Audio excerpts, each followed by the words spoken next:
अब देखेंगे हम पॉइंट्स और साइड्स फॉर परकसिव स्टनिंग। तो परकशन ये क्या था? परकशन ही था ना कि जोर से मार रहे थे हम। तो इस स्टनिंग को क्या बोलते हैं? परकसिव स्टनिंग। तो इसके लिए कहाँ का किस पॉइंट पे हमें जो है शूट करना है एनिमल को, यानी कैप्टिव बोल्ट से या फिर फ्री जो बोल्ट वाला पिस्टल था उससे एनिमल को कहाँ पर हमने जो है शूट करना है। With both type of percussive stunners. Percussion का मतलब होता है कि किसी चीज को मारना। uh, with both types of percussive stunner, care must be taken to hold the instrument reasonably firm against animal's head at proper point and direction.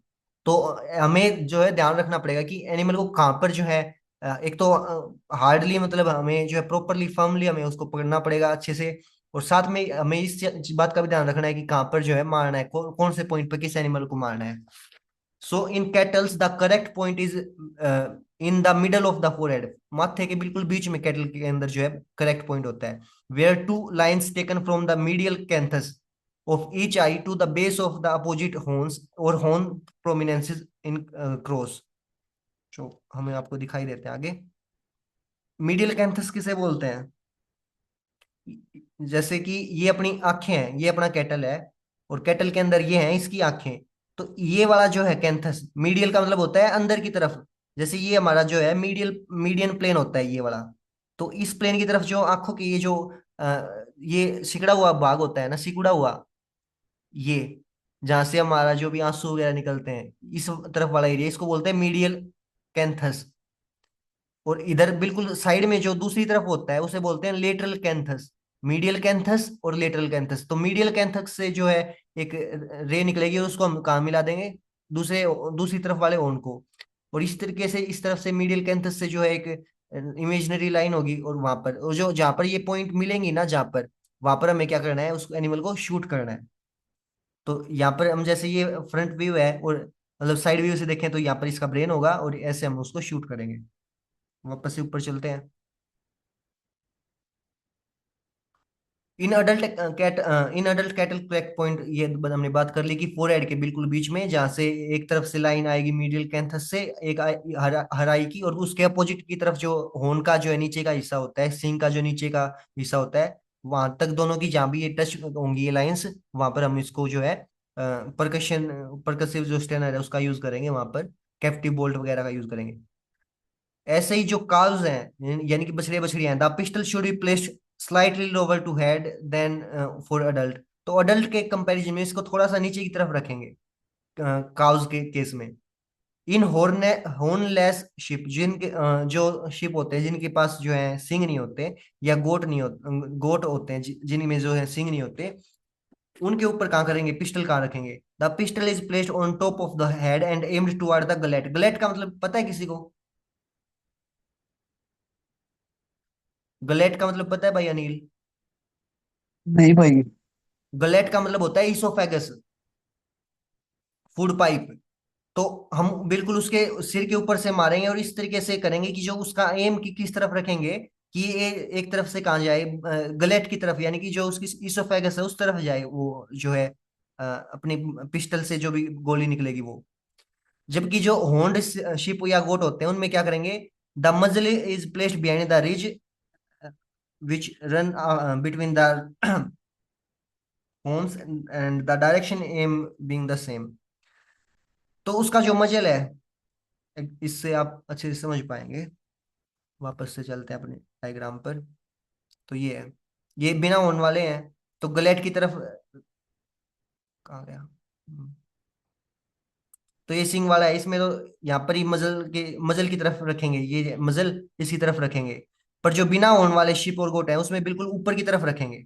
ये होने वाले हैं, मतलब इसमें दिखा नहीं रखा, पर ये होने वाले हैं। और जिसमें सिंग नहीं होंगे उनमें बिल्कुल ऊपर से मारेंगे और गलेट यानी कि इसोफेगस की तरफ जो है एम करेंगे। तो शिप और गोट में जिसके अंदर सींग होंगे ना उसको तो करेंगे मजल की तरफ से, मतलब ऐसे मारेंगे। जो पिस्टल का यूज इस तरीके से करेंगे मजल की तरफ। और जो जिनके अंदर सींग नहीं होंगे उनके अंदर क्या करेंगे? ऊपर से नीचे की तरफ, गलेट की तरफ। इसके बाद हम देखने वाले हैं पिग के केस में। तो पिग के केस में पिग की जो बोन्स है, फ्रंटल बोन है, वो काफी ज्यादा क्या होती है? हार्ड होती है। तो उसमें देखते हैं। For beacon weight peaks, the pistol is placed above 2 to 5, 2.5 centimeter above the level of eyes and fired upward into cranial cavity. Bacon जो बेकन के लिए जिन हम पिग्स का यूज करेंगे, उनके लिए क्या करेंगे, ये जो है एक तो 2.5 सेंटीमीटर दूर रखेंगे और दूसरा ऊपर की तरफ क्रेनियम की तरफ जो है इसको एम करेंगे हम, बुलेट को। तो ये बस मतलब याद रखने की बात नहीं है इसमें कुछ भी। याद रखने वाली बात पिछले वाले में थी कि स्टिकिंग किसे बोलते हैं, या फिर जो है दो मेथड कौन कौन से होते हैं, स्लोटरिंग मेथड और एक तो ह्यूमेन स्लोटरिंग मेथड है जिसे हम साइंटिफिक भी बोलते हैं, दूसरा रिचुअल वाला है। यही चीजें याद रखने वाली थी। इसका कोई खास एग्जाम पॉइंट बनता नहीं है। और इसमें जो हमने पढ़ा था कि स्टनिंग के दो मेथड होते हैं, कैप्टिव बोल्ट जिसके अंदर जो है पकड़ के रखता है, मतलब अटैच होता है, और फ्री बोल्ट जिसमें जो है बैरल से निकल गई तो वापस कोयल होके वापस जो है अपनी बैरल के अंदर जो है गोली नहीं आएगी। असली चीजें इसी में थी। स्टिकिंग वाली थी एक तो, हाँ ये रहा स्टिकिंग वाला ही था इसमें बस पॉइंट। और एक ये पीथिंग पीथिंग वाली भी पूछ लिया जाता है, मतलब डेफिनेशन इसकी पूछी जा सकती है कि फिजिकली डिस्ट्रॉय कर देंगे ब्रेन को, उसे बोलते हैं पीथिंग। कैप्टिव वोल्ट का यूज करने के बाद उसको फिजिकली डिस्ट्रॉय कर देंगे किसी भी, चाहे वो रोड हो या किसी और चीज से, ताकि उसकी जो डेथ है वो जल्दी हो जाए। अब आते हैं तीसरा मेथड, CO2 गैस। इससे मेंस में भी एग्जाम मतलब क्वेश्चन बन सकता है CO2 गैस वाले से, और आपके एग्जिट एग्जाम में भी। तो CO2 गैस का यूज करते हैं किस कंसंट्रेशन में, 65 से 70%। कोई भी कमरा होगा उसके अंदर हम जो है 65 से 70% जो है CO2 भर देंगे, उससे जो एनिमल बेहोश हो जाएगा। It is commonly used in pigs. और CO2 गैस का फॉर स्टनिंग पर्पज किस में यूज करते हैं, CO2 गैस को हम पिग्स के अंदर यूज करते हैं। तो ये इंपॉर्टेंट है, एक तो क्या याद रखना है कि किस कंसंट्रेशन में CO2 का यूज करेंगे, 65 से 70%। और पिग का, इसका पिग के लिए इसको मोस्टली यूज करते हैं स्टनिंग पर्पज के लिए। The pig subjected to CO2 anaesthesia will regain consciousness if they are not subsequently bled. तो अगर हमने पिग को जिसको हमने CO2 से एनेस्थेसिया दिया है, अनकॉन्शियस किया है, अगर उसको तभी के तभी जो है उसकी ब्लीडिंग नहीं करवाई, मतलब उसको स्लोटर नहीं किया, तो वो फिर से रिकवर कर जाएगा, मतलब उसके अंदर जो है कॉन्शियसनेस फिर से आ जाएगी जैसे ही जो है कंसंट्रेशन, मतलब जब भी मतलब उसका असर खत्म होने लग जाएगा और जल्दी रिकवरी हो जाएगी, अगर हमने उसी टाइम पर जब अनकॉन्शियस होते ही अगर उसको नहीं किया तो, स्लोटर नहीं किया या ब्लीडिंग उसकी नहीं करवाई तो। और ये टाइम वेरी करता रहता है, अगर हमने 60 से 65 दिया है तो उसमें अलग टाइम लगेगा, अगर ज्यादा इससे ज्यादा कंसंट्रेशन थी तो उसमें थोड़ा अलग ज्यादा टाइम बाद जो है एनिमल रीगेन करेगा कॉन्शियसनेस। तो वही बात है। It is important therefore that in addition to concentration of gas, the period exposure should be 45 seconds and bleeding should take place as soon as possible and certainly within 30 seconds of the pigs leaving the gas chamber। तो क्या करेंगे इसमें, 45 second तो हमें उसको gas देनी है, CO2। और जैसे ही उन्होंने गैस चैम्बर जो छोड़ा, जिस चैम्बर के अंदर गैस भरी हुई थी उससे बाहर निकले, तो 30 सेकंड के अंदर हमें उनकी क्या करनी है, 30 सेकंड के अंदर उनको जो है उनकी ब्लीडिंग करवानी है हमें। The efficiency of this method is higher, thus reduces cost. तो इस मेथड की जो है एफिशिएंसी वो है काफी अच्छी है, और जो इसमें खर्चा है वो भी कम आता है। तो एफिशिएंसी मतलब अच्छे से काम करता है ये वाला method. But it causes convulsive struggling and it is too expensive for small slaughter houses। पर जो छोटे लेवल के छोटे स्लोटर हाउस होते हैं, छोटे बुचड़ खाने जो होते हैं, उनके लिए ये एक्सपेंसिव हो सकता है। और इसमें जो है स्ट्रगलिंग, मतलब स्ट्रगल करना भी पड़ सकता है हमें, मतलब थोड़ा हैंडलर को प्रॉब्लम आ सकती है। याद रखने की बात बस इतनी थी कि पिग के अंदर CO2 गैस का यूज करते हैं फॉर स्टनिंग पर्पज, और 65 से 70% जो है इसकी जो है कंसंट्रेशन रखते हैं, बस इतना ही याद रखो। इसके बाद आते हैं इलेक्ट्रिकल स्टनिंग जिसकी आप बात कर रहे थे अभी तक। ए लो वोल्टेज अल्टरनेटिंग करंट, जिसे हम AC, दो तरीके के करंट होते हैं ना, AC DC, तो हम इसमें याद याद मतलब किसका यूज करेंगे, लो वोल्टेज AC करंट का यूज करेंगे, is passed through the brain of animal rendering it instantaneously unconscious in which state it remains for about 5 minute. तो 5 मिनट तक ये एनिमल जो है अनकॉन्शियस रहेगा, during which time it can be hoisted and removed to the bleeding section and bled. Hoist का मतलब होइस्टेड का मतलब क्या होता है, ऊपर उठा लेंगे इसको, पैर वगैरह बांध के ऊपर लेके जाएंगे और वहां से इसको ब्लीडिंग सेक्शन में लेके जाएंगे और इसको ब्लीड करवा देंगे, इसकी जो जुगुलर वेन वगैरह है वो सीवियर कर देंगे, कट कर देंगे। 5 मिनट का हमें इसमें टाइम मिलेगा। उस टाइम के अंदर हम जो जहाँ भी इसको स्टन किया है, स्टनिंग इसकी जो की है, वहां से उठा के होइस्ट मतलब कि लटका के, और जहाँ भी इसका ब्लीडिंग सेक्शन है, जहाँ भी इसका खून निकालना है, वहां तक लेके जाएंगे और इसकी जो है जुगुलर वेन है उसको काट देंगे। A low voltage AC current is applied by means of two electrodes, तो इसके अंदर जो है हम दो इलेक्ट्रोड्स का यूज करेंगे, कुछ ऐसे जो है इलेक्ट्रोड्स होंगे, उनके बीच में इनका सिर रख देंगे और अ, जैसे इस तरीके से कुछ होगा, इसके ये हैंडल हो गए, आगे फोटो भी होगा शायद। Which are placed on either side of the brain using tongs, tongs किसे बोलते हैं, चिमटे के जैसे चीज को टोंग्स बोलते हैं। तो दोनों तरफ इसके अंदर जो है सिर के दोनों तरफ क्या रखेंगे, इलेक्ट्रोड्स को रखेंगे। इंस्ट्रूमेंट कौन सा यूज करते हैं, एल्थर एपरेटस यूज कर सकते हैं हम, जिसके अंदर हाई फ्रीक्वेंसी का ये यूज होगा, कोई खास बात नहीं है। लो वोल्टेज इसमें 75 वोल्ट का यूज करेंगे। 10 सेकंड के लिए हम इसको इसके अंदर से जो है दिमाग के अंदर से जो करंट पास करेंगे और एनिमल जो है अनकॉन्शियस हो जाएगा। कोई खास बात नहीं है याद करने की, बस पता होना चाहिए। लो वोल्टेज याद रखना है, बस हमें लो वोल्टेज एसी करंट पास करना है, 45 वोल्ट। और मिली एम्फियर 250 मिली एम्फियर याद रखो उधर, रख लो, वरना कोई जरूरत नहीं। ये है अपना जो स्टनर जो है, इलेक्ट्रिक स्टनर जो है ये है, ये इसके टोंग्स हैं और ये जो है यहाँ पर क्या है, इलेक्ट्रोड्स हैं। इधर ये जो है इलेक्ट्रोड्स हैं यहाँ पर, और ये क्या है, टोंग्स। पकड़ के और फिर पिग मतलब पिग को हम फिर उठा के ले जाएंगे उधर जहाँ भी इसको ब्रीड करवाना होगा हमें। तो ये था अपना कौन सा method, scientific method. Electric staining है। हाँ, साइंटिफिक मेथड में हमने इलेक्ट्रिक स्टनिंग देखा, इसके अलावा कैप्टिव बोल्ट देखा, और एक CO2 गैस का यूज करते हुए स्टन किया। और ये स्लोटरिंग मेथड में जो है पेन नहीं होता एनिमल को, साइंटिफिक मेथड से हम इसको करते हैं, इसीलिए इसलिए इसको क्या बोलते हैं, साइंटिफिक मेथड और ह्यूमेन मेथड। अब देखते हैं हम रिचुअल मतलब रीति रिवाजों से संबंधित या रिलीजियस मेथड देखेंगे। Ritual method of slaughter are opposed to humane slaughter, तो ये मेथड है ना वो अलग होते हैं, एक तरीके से अपोजिट होते हैं ह्यूमेन स्लोटर मेथड से। मानवता भरा जो है, ह्यूमेन का मतलब वैसे मानवता भरा होता है, तो क्योंकि उसमें पेन नहीं हो रहा है एनिमल को, इसलिए उसको क्या बोल देते हैं हम, ह्यूमेन स्लोटर बोल देते हैं। तो ये बिल्कुल उससे अपोजिट होता है, जिसके अंदर रिचुअल वाले में क्या होता है कि एनिमल को कॉन्शियस रखा जाता है, यानी कि उसको अनकॉन्शियस नहीं किया जाता, उसके बेहोश नहीं किया जाता। Ritual method of slaughter are as the name suggest is based on, यहाँ बेस्ड होगा, based on religious tenets of particular religion, तो किसी भी रिलीजन के जो है धर्म के जो भी रूल्स वगैरह होते हैं उनके बेस पर इसके अंदर जो है हम स्लॉटरिंग करते हैं।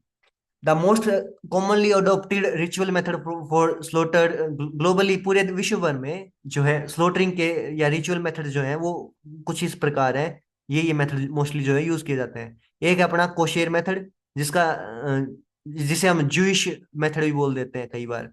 तो ये जुएडिज्म जो है रिलीजन, उसके अंदर इसको यूज करते हैं, और जू लोग जो होते हैं वो इसका यूज करते हैं। ये दूसरा है अपना हलाल मेथड।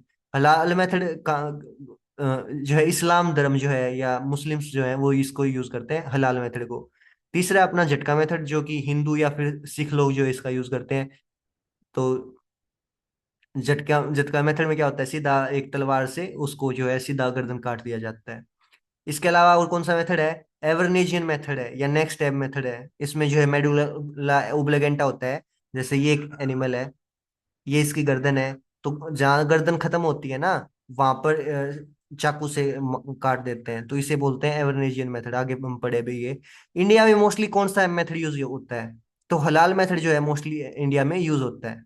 ये इंपॉर्टेंट है, याद रख सकते हो कि हलाल मेथड इंडिया में ज्यादा प्रैक्टिस किया जाता है, सबसे ज्यादा काम में यही लिया जाता है। तो सबसे पहले देखते हैं झटका मेथड। झटका नाम ही सजेस्ट कर रहा है कि एक झटके में एनिमल की जो गर्दन है वो काट के अलग कर देंगे। In this method the head of animal is chopped, chop मतलब काट देना, chopped off with a big stroke of sword, तलवार से एक झटके में एनिमल की जो गर्दन है वो काट देंगे। मेडुला ओब्लेगेंटा इज डैमेज, इसकी वजह से जो है मेडुला ओब्लेगेंटा होता क्या है, ब्रेन का आखिरी हिस्सा है जो, उसमें जो है उसे बोलते हैं मेडुला ओब्लिगेंटा। जैसे कि ये अपना क्या है, ब्रेन है, और ब्रेन के अंदर से यहाँ ये जो हिस्सा है वो किससे जोड़ेगा इसको, स्पाइनल कोड से, जो कि अपनी रीढ़ की हड्डी से पास होती है। तो कुछ ऐसा एग्जाम्पल देख सकते हो विजुअलाइजेशन के लिए। तो ये ब्रेन है, ब्रेन का ही हिस्सा क्या होता है, मेडुला ओब्लिगेंटा, और इसको ही काट देंगे क्योंकि गर्दन के अंदर ही होता है ये, मतलब गर्दन तक आता है, इसके बाद फिर स्पाइनल कोड शुरू हो जाती है। तो मेडुला ओब्लिगेंटा इसमें जो है डैमेज हो जाता है, और ब्लीडिंग रिमेन इनकम्प्लीट, जिस वजह से अगर मेडुला ओब्लिगेंटा अच्छे से जो है काम नहीं करेगा, या मतलब डैमेज हो गया, तो क्या होगा, सिग्नल नहीं जाएंगे हार्ट तक, और एफिशिएंटली जो है हार्ट वो बीट नहीं करेगा। और हार्ट बीट नहीं करेगा मतलब अच्छी सी धड़कनें नहीं चलेंगी, तो वो है पूरा पूरा जो खून है वो जब हम उसकी गर्दन से, या मतलब जहाँ से मतलब गर्दन काट रहे हैं, तो उसमें जुगुलर वेन भी कट रही है, तो वहां से फिर पूरा पूरा खून बाहर नहीं आ पाएगा। तो इसमें क्या होता है कि ब्लीडिंग रिमेन्स इनकम्प्लीट, तो ब्लीडिंग पूरी अच्छे से नहीं हो पाती due to presence of some blood in tissues. इस वजह से जो है कुछ खून जो है टिश्यूज में रह जाता है, अलग अलग टिश्यू में, एंड कीपिंग क्वालिटी में भी अफेक्टेड। और इस वजह से अगर खून रह गया टिश्यूज के अंदर, तो उसकी जो है कीपिंग क्वालिटी या उसका जो शेल्फ लाइफ है, मतलब शेल्फ लाइफ किसे बोलते हैं, शेल्फ का मतलब क्या है, सबसे पहले तो ये समझेंगे। शेल्फ का मतलब होता है कि अलमारी वगैरह। तो शेल्फ लाइफ मतलब जहाँ भी उसको स्टोर करते हैं, तो शेल्फ पर स्टोर करते हैं मतलब एक तरीके से, तो वो शेल्फ लाइफ जो है उसका खत्म हो जाएगा, या मतलब कम हो जाएगा। तो इस वही चीज है कि इसका जो है, क्योंकि इसके अंदर एफिशिएंटली जो है ब्लीडिंग नहीं हो पाई, इस वजह से इसका जो है शेल्फ लाइफ या कीपिंग क्वालिटी इसकी वो कम हो जाएगी। तो झटका मेथड समझ में आ गया होगा।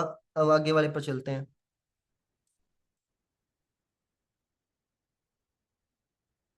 अब आते हैं हलाल मेथड पर। एक second. In this method, neck of animal is severed by cutting four major blood vessels, carotid artery and jugular vein with a sharp knife. Spinal cord is left intact, so the nerve center controlling the heart and lungs remain functional, and an efficient bleeding is ensured. It also enhances the keeping quality of meat. तो इसमें क्या करते हैं, हमारी गर्दन में जो है मेन चार ब्लड वेसल होती हैं, दो तो लेके जाती हैं अपने खून को अंदर की तरफ, जो कि अंदर गहराई में होती हैं, जिसे हम क्या बोलते हैं, कैरोटिड आर्टरी। तो अगर आपसे पूछा जाए कि दिमाग को कौन सप्लाई करता है, ब्लड कौन सी आर्टरी सप्लाई करता है, तो उसमें उसको बोलते हैं इंटरनल कैरोटिड आर्टरी। तो कैरोटिड आर्टरी जो है दिमाग को सप्लाई करती है। तो कैरोटिड आर्टरी को और जुगुलर वेन्स, दोनों तरफ जुगुलर वेन होती हैं, तो जो ले जाती हैं और लाती हैं, उन दोनों को हम जो है इस मेथड में, हलाल मेथड में सीवियर कर देते हैं, यानी कि काट देते हैं, कट कर देते हैं इन चारों ब्लड वेसल्स को एक शार्प नाइफ की हेल्प से। पर जो स्पाइनल कोड है, जो अपनी दिमाग से निकल रही है, जो रीढ़ की हड्डी में जो स्पाइनल कोड होती है, उसको छोड़ देते हैं। और अगर उसको छोड़ छोड़ दिया हमने, तो क्या होगा, जो सिग्नल्स जो जाते हैं, या अपना हार्ट एफिशिएंटली बीट करता रहेगा, और लंग्स भी काम करते रहेंगे। और अगर हार्ट बीट करता रहा, लंग्स काम करते रहे, तो क्या होगा कि जो ब्लीडिंग है, जो सारा खून है बॉडी से, मोस्टली जो खून है वो बाहर निकल आएगा इस केस में। इसलिए इसकी जो कीपिंग क्वालिटी है वो बढ़ जाती है। तो हलाल मेथड में क्या होता है, इसकी चारों की चारों जो मेन वेन्स, मतलब मेन ब्लड वेसल्स होती हैं, उनको काट देते हैं, जूलर वेन और कैरोटिड वेन, कैरोटिड आर्टरी को एक शार्प नाइफ की हेल्प से, और जो स्पाइनल कोड है वो इंटेक्ट रहता है, जिसकी वजह से उसकी ब्लीडिंग जो है एफिशिएंटली जो है इसकी ब्लीडिंग जो है हो जाती है। और इसी वजह से जो इसकी मीट की कीपिंग क्वालिटी है, या इसका जो शेल्फ लाइफ है वो बढ़ जाता है। ओके, अभी आगे चलते हैं, अपन जूइस मेथड पर जाते हैं। जूइस मेथड का दूसरा नाम क्या है, सेचिता मेथड, या कुछ और भी बोले तो सचेतित, सेचिता मेथड ही मैं तो बोलता हूँ, बाकी आप देख लेना। नाम याद रखना आप लोगों को कि जूइस मेथड का दूसरा नाम पूछा जा सकता है कि क्या बोलते हैं, तो स्पेलिंग याद कर लेना, या वैसे सेचिता मेथड मैं बोल रहा हूँ, अगर गलत हो रहा हो तो कोई नहीं। तो इसके अंदर जो जूइस मेथड है, उसको परफॉर्म करने वाला जो आदमी होता है, जो भी आदमी होता है, उसे क्या बोलते हैं, सोचेत बोलते हैं। A person certified by rabbi or Jewish court of law to slaughter animals. तो इसमें जो जिस आदमी को जो है ये हक दिया जाता है, जूइस कोर्ट में जू लोग होते हैं, जैसे हम हिंदू हैं मुस्लिम हैं, वैसे ही जू लोग होते हैं। तो जूइस कोर्ट में, या एक, वहां पर ऐसा नहीं है कि कोई भी एनिमल ये मेथड जो है परफॉर्म कर ले।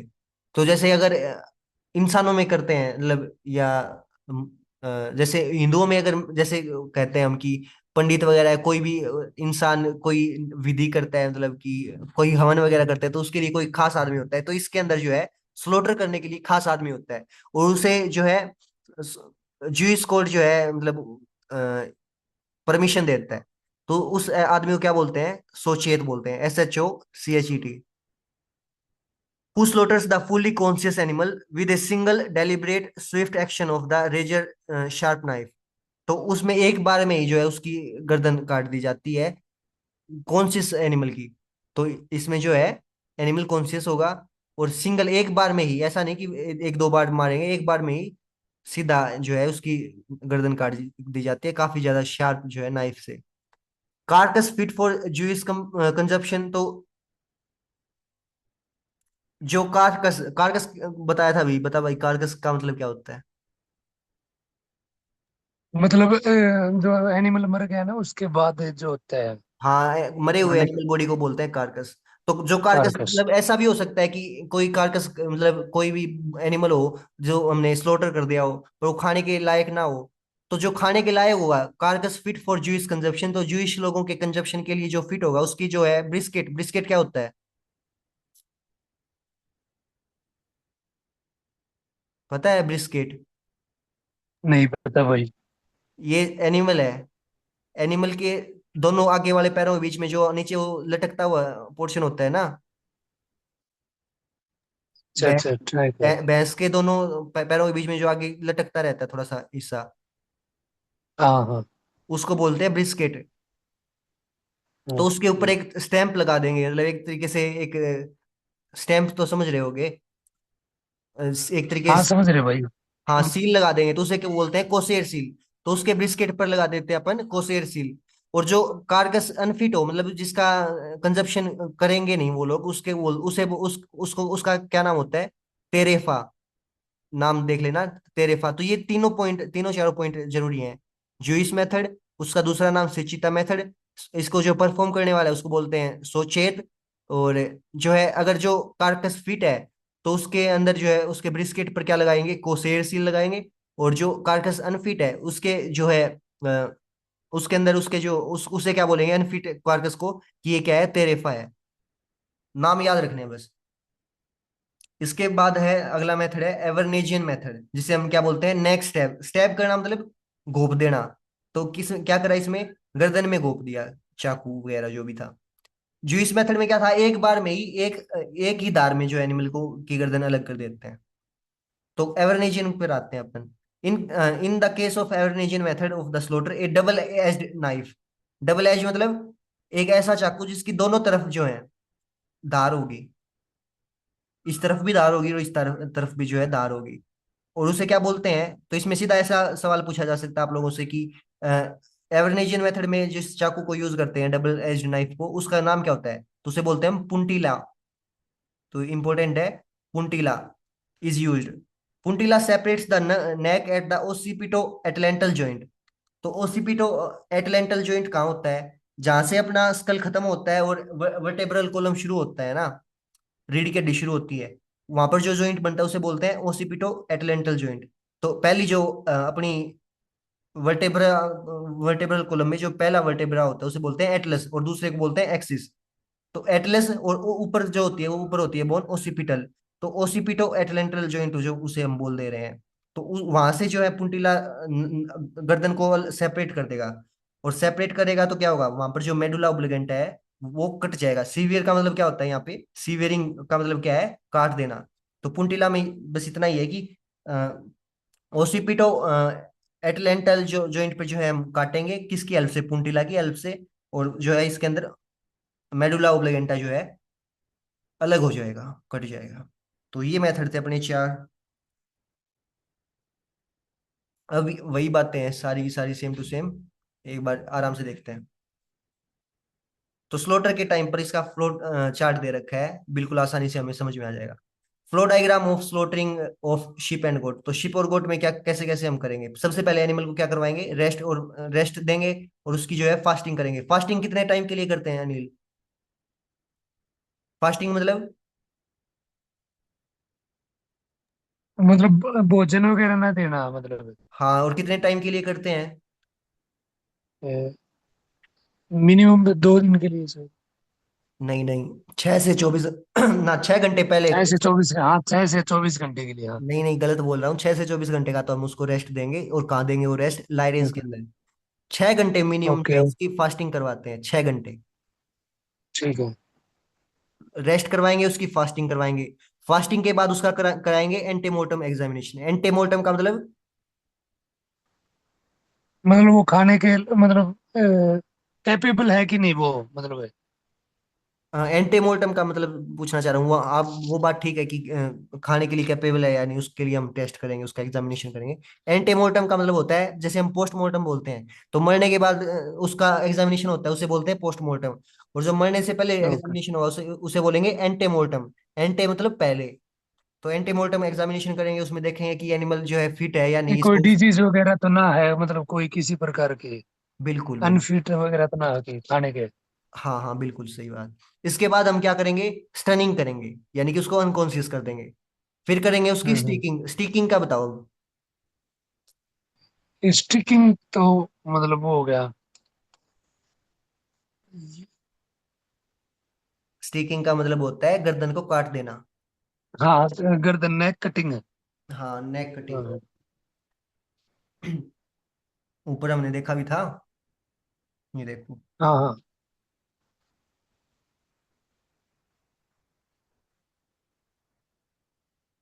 नेक कटिंग यहाँ पर है ना, स्टीकिंग, हाँ हाँ नेक हाँ, कटिंग। नेक कटिंग। ओके। स्टीकिंग करेंगे। स्टीकिंग के बाद क्या करेंगे? अगर पिग का केस है, पिग के केस में क्या करेंगे? हाँ। स्काल्डिंग करेंगे। स्काल्डिंग मतलब गरम गरम जो पानी है उसके अंदर उसको लुटाएंगे एक तरीके से। Is done in pigs at 60 degree Celsius का जो है उसका टेम्परेचर होगा, ताकि पिग के जो है स्किन के ऊपर काफी जो है बाल हुए हैं, मतलब हेयर्स होते हैं, और वो काफी चुभने वाले होते हैं एक तरीके से। तो उनको वो आराम से उतर सके, इसलिए हम उसको क्या करेंगे? गरम गरम पानी के अंदर डुबोएंगे। 60 60 डिग्री, मतलब मारने के बाद, स्लोटर करने के बाद, पहले नहीं। फिर उसके बाद करेंगे लेगिंग। लेगिंग का मतलब क्या होता है? जो फोर लेग्स हैं, आगे की टांगे हैं, उनको तोड़ दिया जाता है, नकल किया कर दिया जाता है। नकल मतलब एक तरीके से काट देना या तोड़ देना। नी जॉइंट से हटा हटा देंगे। नी जॉइंट से नीचे क्या मांस थोड़े होता है एनिमल्स के अंदर। तो आगे वाले जो पैर हैं उनके अंदर क्या होता है? एनिमल के अंदर नी जॉइंट। हमारे तो पीछे वाले, नीचे वाले पैरों में होता है, मतलब पैरों में होता है। पर उनके अंदर क्या होता है? एनिमल्स के अंदर आगे वाले जहाँ से वो पैर मोड़ते हैं उसे बोलते हैं नी जॉइंट। और पीछे वाले जहाँ से वो एक तरीके से उबार सा दिखाई देता है ना, ये ऐसे वाला, एनिमल्स के अंदर ये वाला देखा होगा। हाँ भाई, देखे देखे। इसको बोलते हैं होक जॉइंट। तो आगे वाले पैरों को तो नकल हाँ। कर देंगे नी जॉइंट से, और हाइंड लेग्स को नकल कर देंगे होक जॉइंट से। इसके बाद कर क्या करेंगे? ड्रेसिंग करेंगे। इसकी ड्रेसिंग मतलब उसकी जो भी फालतू की स्किन है उसको उतार देंगे। हेड को, हॉर्न्स को निकाल देंगे। और अंदर का जो फालतू का मतलब गट है उसको उतार देंगे, ड्रेसिंग करेंगे। A cut is made in centre of the belly, मतलब ये पेट है उसका एनिमल का, उसके पेट के बीच में जो कट लगाएंगे। And visceral organs are removed, और उसके अंदर की जो भी ऑर्गन्स होंगे, विसरल ऑर्गन्स जो है, विसरल ऑर्गन मतलब जो एब्डोमिनल कैविटी के अंदर ऑर्गन्स है, लीवर वगैरह है या इंटेस्टाइन है, स्टमक है, वो सारी चीजें हम निकाल देंगे।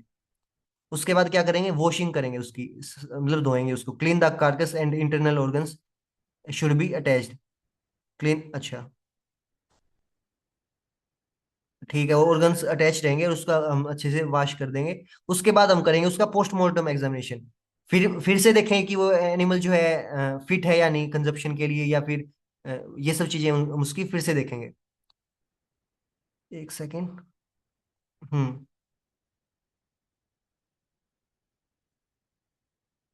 उसके बाद करेंगे हम कूलिंग। उसको ठंडा, मतलब फ्रिज वगैरह में जहाँ भी रखते हैं वहां रख देंगे, और उसको कितने टेम्परेचर पर स्टोर करेंगे? 4 डिग्री सेल्सियस पर। तो ये पूरा एक प्रोसीजर था, हमने पूरा क्या क्या चीज देखी एक एनिमल को स्लॉटर करते वक्त। फ्लो डायग्राम से की हेल्प से हमें अच्छे से चीजें एक बार में फिर से रिवाइज हो गई। फिर से वही बात आ गई। पिग्स के केस में क्या क्या करेंगे? हमने ऊपर भी देखा था कि पिग के केस में जो है हम उसको स्काल्डिंग करते हैं। तो यहाँ फिर से एक बार देख लेंगे। होल्डिंग इन पैन, मतलब जो भी पैन किसे बोलते हैं, मतलब जहाँ भी एनिमल्स को रखा जाता है। Hogs are held off feed for 24 hours prior to slaughter. तो हमने देखा था कि मतलब 6 घंटे तो रूमिनेंट्स में कम से कम रखते हैं। ज्यादा से ज्यादा हम 24 घंटे भी जो है पिग्स को रख सकते हैं, तो 24 घंटे वो फीड रखेंगे एनिमल को। But ample water should be available.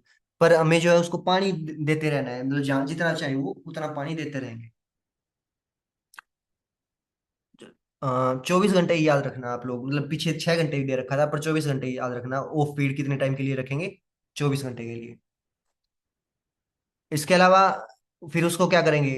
Slaughter करने से पहले उसको स्टनिंग करेंगे, फिर स्टिकिंग, स्टिकिंग मतलब उसकी गर्दन काट देंगे और उसकी ब्लीडिंग करवाएंगे।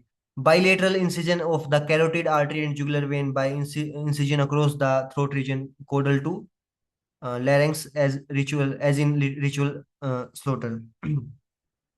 तो क्या करेंगे इसमें? दोनों तरफ बाइलेटरल मतलब दोनों तरफ जो है इंसिजन बनाएंगे, ताकि जो कैरोटिड आर्टरी और जुगुलर वेन्स हैं वो दोनों कट जाए। इंसिजन, इंसिजन का मतलब होता है काटना, तो इंसाइज हो जाए वो। और इस तरीके से करेंगे जैसे कि हम रिचुअल स्लोटर में करते हैं, कि पीछे की तरफ से आगे की तरफ जो है काट, जो है चीरा मारेंगे लेरिंग्स की तरफ। कोडल मतलब पीछे की तरफ से लेरिंग्स की तरफ। फिर ये इंपॉर्टेंट पॉइंट है अलग जो है हमें देखने को मिलता है पिग्स के अंदर, स्काल्डिंग। होग इज कैप्ट, होग किसे बोलते हैं पहले ये बताओ मेरे को, अनिल। नहीं पता भाई। होग का मतलब होता है, होग या फिर बैरो, होग, ये सब वर्ड होते हैं कास्ट्रेटेड जो पिग्स होते हैं ना उनके लिए, जिनके टेस्टिकल्स हम निकाल देते हैं, तो उसे बोलते ओके हैं होग। ओके। होग, बैरो, और एक नाम और होता है मेरे को अभी ध्यान नहीं आ रहा। होग और बैरो भी होता है, इसके साथ एक नाम और होता है, बाकी फिर देख बता दूंगा मैं। Hog is kept moving in scalding water until hair gets pulled out easily, and usually for 4 to 5 minutes. Then removed and scalding water temperature is 60 से 65। तो 60 से 65 डिग्री का जो इसका टेम्परेचर होगा इस पानी का, और उसके अंदर हम उसको मूव करते रहेंगे। ऐसे नहीं कि एक तरफ से डाल दिया दूसरी तरफ पलट ही नहीं रहे, तो उसको लगातार मूव करते रहेंगे, और तब तक करेंगे जब तक उसके जो है एयर आराम से जो है खींचे ना, खींचने लग जाए, तब तक उसको करेंगे। फिर उसकी करेंगे डी एयरिंग। जो उसके बाल हैं, मतलब जो भी उसके बॉडी के ऊपर हेयर्स थे, उनको मैनुअली स्क्रैप कर सकते हैं, मतलब कि इंसान खुद से फाड़ सकते हैं, या फिर मैकेनिकली किसी मशीन से जो है डी एयरिंग उसकी जो है करी जा सकती है। ब्रिसल्स का मतलब होता है थोड़े हार्ड वाले बाल जो होते हैं ना, हार्ड जो हेयर्स होते हैं एनिमल के अंदर, जैसे देखा भी होगा कुछ मतलब काफी हार्ड वाले जो बाल होते हैं उसे बोलते हैं ब्रिसल्स। तो डी एयरिंग होगी। उसके बाद क्या करेंगे हम? उसके बाद करेंगे साइंजिंग। साइंजिंग ये काफी इंपॉर्टेंट है। साइंजिंग का मतलब क्या है? Hairs around eyes, ears etcetera should be shaven off, wash thoroughly with hot water, then with cold water. असल में इसमें क्या करते हैं कि शेव ऑफ तो नहीं करते, साइंजिंग में क्या करते हैं? हम आग का यूज करते हैं, फ्लेम का यूज करते हैं, और उसकी उसकी हेल्प से जो है उस जगह से जो है बाल जो है वो जला देते हैं। आगे फोटो वगैरह भी मिलेगी। उसके बाद उसको गर्म पानी से साफ करेंगे, और फिर ठंडे पानी से साफ करेंगे। साइंसिंग के बाद क्या करेंगे? ई विश्लेषण करेंगे। विश्लेषण, विसरल जो ऑर्गन्स हैं उनको बाहर निकालेंगे, और विसरल ऑर्गन्स को बाहर निकालने के बाद क्या करेंगे? वॉशिंग करेंगे। और फिर इसका जो है पोस्टमार्टम एग्जामिनेशन या इंस्पेक्शन दोबारा होगा, और मेजरमेंट करेगा कि बैक का फैट कितना है, जो भी उस जिस हिसाब से फिर इनको जो बेचना होगा वो उस तरीके से फिर बेचेंगे। और फिर लास्ट में उसका वेट लेके उसको चिलिंग के लिए 4 डिग्री सेल्सियस पर जो है इसको एनिमल को छोड़ देंगे। कितना टाइम बाकी है हमारे पास? 5 मिनट है। तो फिर से देख लेते हैं। पहले पेन में था, पेन से हमने निकाल के उसको स्लोटर के लिए सबसे पहले स्टन किया, यानी कि अनकॉन्शियस किया। फिर स्टिकिंग की, यानी कि उसकी गर्दन काटी, और जो है ब्लीडिंग करवाया, उसका पूरा पूरा खून निकलवाया। उसके बाद जो है पिग के केस में हम क्या करते हैं? स्काल्डिंग, मतलब गरम गरम उबलते हुए, 60 से, उबलते हुए तो नहीं, मतलब 60 से 65 डिग्री जो टेम्परेचर उस वाटर के अंदर इसको पलटेंगे बार बार, ताकि इसके जो है एयर्स जो है बॉडी पर वो आराम से निकल सके। उसके बाद हम करेंगे साइंजिंग। साइंजिंग का मतलब क्या होता है? इसके अंदर हम फ्लेम की हेल्प से जो है बालों को वगैरह को, जो अभी आंख नाक के मतलब कानों के आसपास के जो बाल हैं उनको जलाते हैं। उसके बाद उसको गर्म पानी से और ठंडे पानी से साफ करेंगे। फिर इसके जो विसरल ऑर्गन्स हैं उनको निकाल देंगे, वॉशिंग करेंगे, इंस्पेक्शन करेंगे, और फिर लास्ट में इसका वेट लेके उसको चिलिंग के लिए भेज देंगे। ये देखो, ये है स्काल्डिंग टैंक है। इसके अंदर जो है, ये आप देख पा रहे होगे कि एक जो है पिग है, और पिग को जो है गर्म पानी में मतलब लौटाया जा रहा है, और इसका टेम्परेचर कितना होगा, 60 से 65 डिग्री सेल्सियस। ये है साइंजिंग। तो इस केस में क्या करेंगे, फ्लेम की हेल्प से जो है ये जला रहे हैं। साइंजिंग की वो डेफिनेशन गलत थी। साइंजिंग की डेफिनेशन मैं शेयर कर दूंगा बाद में। तो इसमें क्या करते हैं कि इसके जो भी बाल वगैरह हैं उनको जला देते हैं फ्लेम की हेल्प से, तो इसे बोलते हैं singeing. Slaughter and dressing of poultry, तो पोल्ट्री का स्लोटर या ड्रेसिंग कैसे करेंगे। तो इसमें हर एक स्पीसीज का जो है टाइम अलग अलग होता है, पर मोस्टली हम जो है 24 घंटे वही वही याद रखेंगे। तो पोल्ट्री के अंदर इसको 10 से 12 घंटे के लिए फास्टिंग करवाएंगे, रेस्ट देंगे 10 से 12 घंटे का। फिर एंटीमोर्टम एग्जामिनेशन सेम वैसे ही करेंगे। एंटीमोर्टम एग्जामिनेशन करेंगे, स्टनिंग करेंगे एनिमल की, ताकि फालतू की मसल्स जो है मतलब वो तो फड़फड़ाए ना और रिलैक्स हो जाए। इसके अंदर जो वोल्ट है, 50 वोल्ट का जो है वोल्टेज रखेंगे, और 1 मिनट तक जो है इसी करंट उसके अंदर से निकालेंगे। इसके बाद करेंगे हम ब्लीडिंग। ब्लीडिंग मतलब इसका खून निकालेंगे। The technique most commonly used this days is modified kosher method. तो कोसेर मेथड में कुछ मॉडिफिकेशन कर रखे हैं, वो आज के दिन हम यूज करते हैं, कोई खास बात है नहीं इसमें याद रखने की। In which jugular vein is severed just below the jowl. Jowl होता है कि ये जो चोंच है, चोंच से बिल्कुल नीचे का हिस्सा होता है ना आगे की तरफ, जैसे हमारी जो ठोडी है, ठोडी से पीछे की तरफ जो हिस्सा होता है उसे बोलते हैं जोल। तो कहाँ गए, हाँ, taking care not to care to cut trachea और इसोफेगस। तो इसमें इतना ध्यान रखेंगे कि इसोफेगस और जो ट्रैकिया है वो ना कटे, ताकि उसके अंदर जो है पानी मतलब उसके अंदर जो है खून ना चला जाए। In general bleeding time is 1.5 से 2 मिनट। तो 1.5 से 2 मिनट के अंदर इनका जो है सारा का सारा खून बाहर निकल आता है। ब्लीडिंग टाइम ये होता है। स्काल्डिंग वही बात है, स्काल्डिंग में जो है एनिमल्स को इमर्ज करेंगे, बर्ड्स को हॉट वाटर के अंदर, ताकि उनके जो पंख हैं वो ढीले हो जाएं और निकलने में जो है आसानी हो। Broiler and young birds are scald at 55 degree Celsius. 15 minute तक इनको उसके अंदर रखेंगे स्काल्डिंग के लिए। फिर उसकी डीफीदरिंग करेंगे, यानी कि उनके पंखों को निकाल देंगे। मैनुअली भी निकाल सकते हैं, या फिर मशीन की हेल्प से भी जो है इनके पंख खींचे जा सकते हैं। The process is carried out in feather Plucker consisting of 2 drums with rubber fingers. तो एक जो मशीन है उसमें क्या करेंगे, फिदर प्लग करके हेल्प से जो 2 ड्रम होते हैं उनमें बीच में जो है रबड़ की जो है उंगलियां होती हैं, और ये एक दूसरे की तरफ खींचते रहते हैं और मतलब पंखों को बाहर निकालते रहते हैं। Any remaining feather are picked manually. और कुछ अगर कोई फिदर फिर भी बच जाता है तो उसको हम मैनुअली आदमी जो है या वर्कर जो है वो निकाल देगा। साइंजिंग वही बात है, carcass is now signed over flame. Flame के ऊपर उसको साइंज किया जाता है 5 से 10 सेकंड के लिए। To remove hair like appendages called filoplumes. तो जो बर्ड्स हैं उनके जो पंख होते हैं, पंख के नीचे भी छोटे छोटे जो है पंख होते हैं एक तरीके से, उन्हें बोलते हैं फाइलोप्लूम्स। तो उनको निकालने के लिए साइंजिंग किया जाता है। फिर वही वॉशिंग करेंगे और स्प्रे वाटर से, ताकि उसके अंदर कोई भी डर्ट वगैरह बची हुई हो तो वो निकल जाए। पीट कटिंग करेंगे, जैसे हम पिग्स के केस में या कैटल के केस में नक्कल कर रहे थे, वैसे ही नी जॉइंट पर रोक जॉइंट पर जो है फिट कटिंग करते हैं। इस इविसरेशन मतलब कि विसरल ऑर्गन्स को निकालेंगे एब्डोमिनल कैविटी के अंदर कट मार के। ओके, चिलिंग करेंगे फिर वही डन एट, ये 40 नहीं आएगा, 4 डिग्री सेल्सियस आएगा, 4 डिग्री या उससे कम। फिर पैकेजिंग कर देंगे। ओके, 1 सेकंड रुकिएगा, शायद अभी क्लास भी एकदम से एंड हो जाएगी। तो पैकेजिंग कर देंगे ट्रांसपेरेंट जो है, ट्रांसपेरेंट जो भी अपना होगा पॉलिथीन बैग वगैरह में, ताकि चलो इतना ही करते हैं अभी। इसके बाद अगर दोबारा क्लास होगी तो आपको नोटिफिकेशन मिल जाएगा। तो ट्रांसपेरेंट जो कागज होता है उससे पॉलिथीन बैग में हम जो है पैकेजिंग कर देते हैं।